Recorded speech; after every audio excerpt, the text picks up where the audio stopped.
on mutual fund competition, managerial skill, and alpha persistence is joint work with Gerard Hoberg from University of Southern California and Anar Parwala from University of Maryland, College Park. It recently got published in the Review of Financial Studies.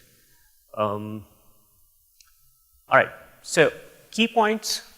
There are two key points as far as this study is concerned. First is about the benchmarking, where I will devote most of my time.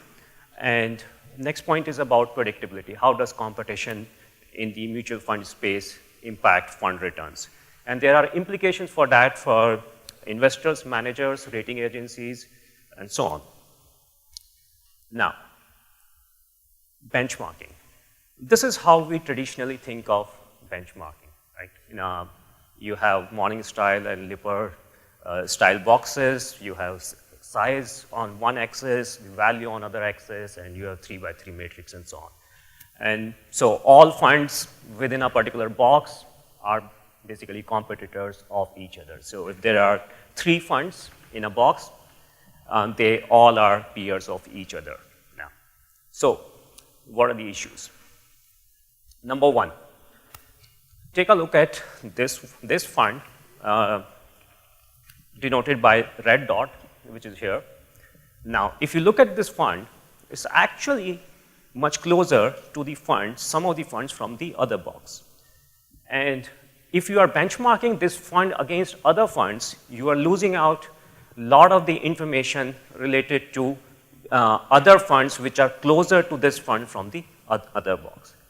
The other issue is, if this fund invests in some other stocks and changes its style and moves within the box, how do we capture then the peers or competitors of this fund from the other box? So these are some of the issues. Now, to highlight this point, and which is what I call as the curse of transitivity, or in other words, because all funds are competitors within a box, if A is a competitor of B, B is a competitor of C, C is also a competitor of A. Now, what happens? Consider this fund X, which is at the boundary. Now, in a traditional kind of setup, R1 and R5, which are close to this fund, they will not be considered as competitors. And we are losing out on this important information. And instead of that, we end up comparing fund X to a very far away fund, such as R12. Now, because of that, your benchmark adjusted return are not very informative about the skill of the manager. So what we propose is an alternative framework. We need a framework that accounts for the fact that funds compete along coarse dimensions such as size, value, and momentum, which is just betting on the past returns and so on.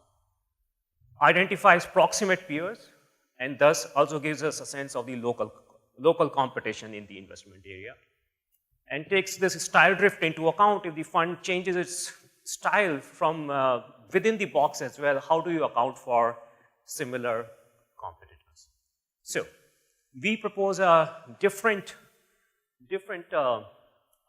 benchmarking method, which we call as the customized benchmarking, and we do away with these silos of these discrete boxes, and we consider the investment space as a continuous space, and we look at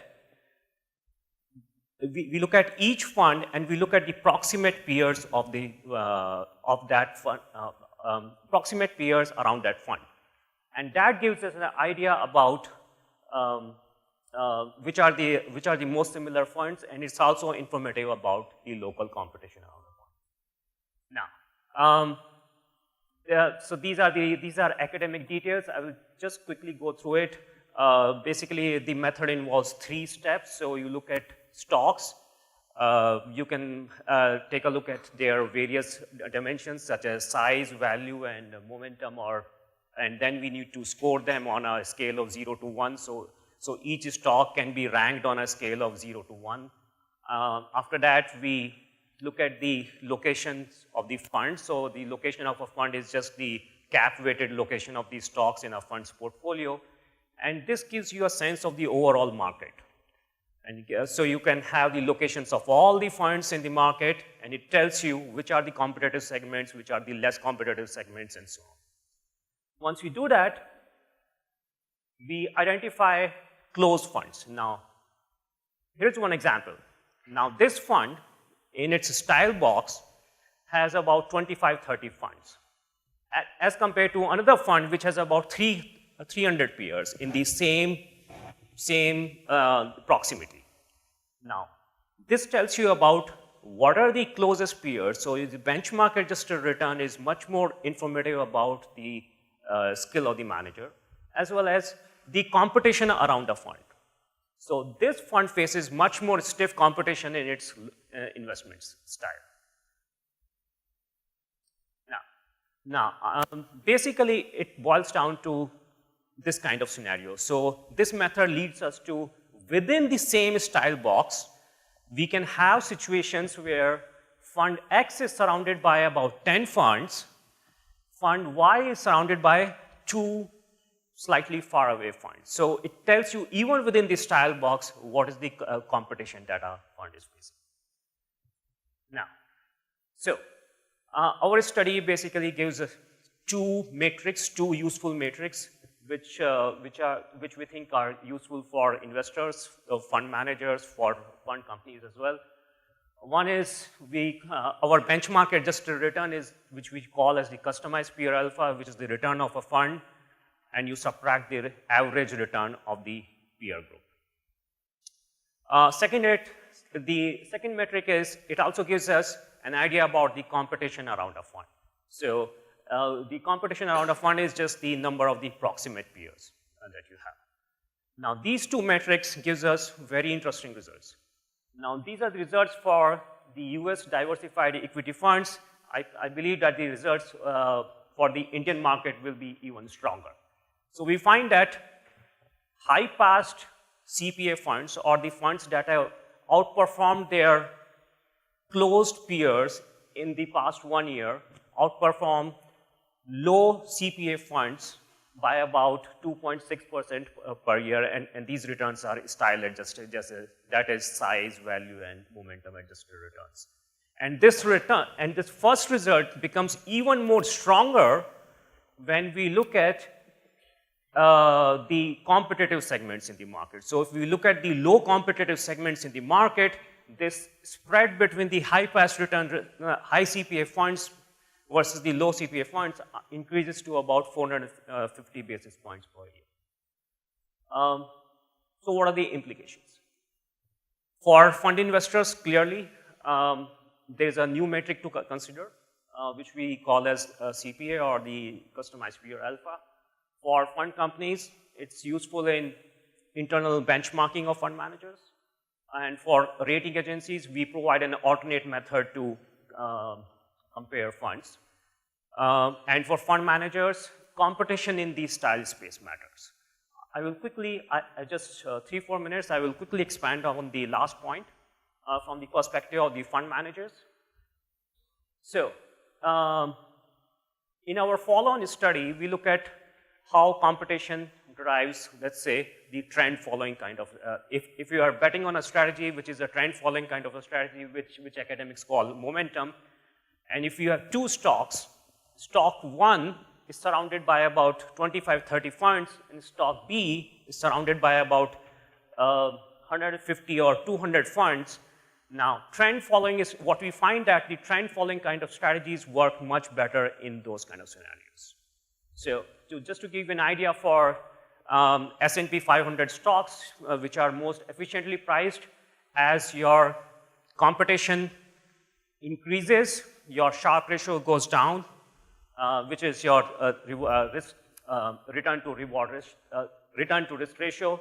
Your skewness, your skewness becomes more negative, or in other words, you are more likely to hit extreme negative returns.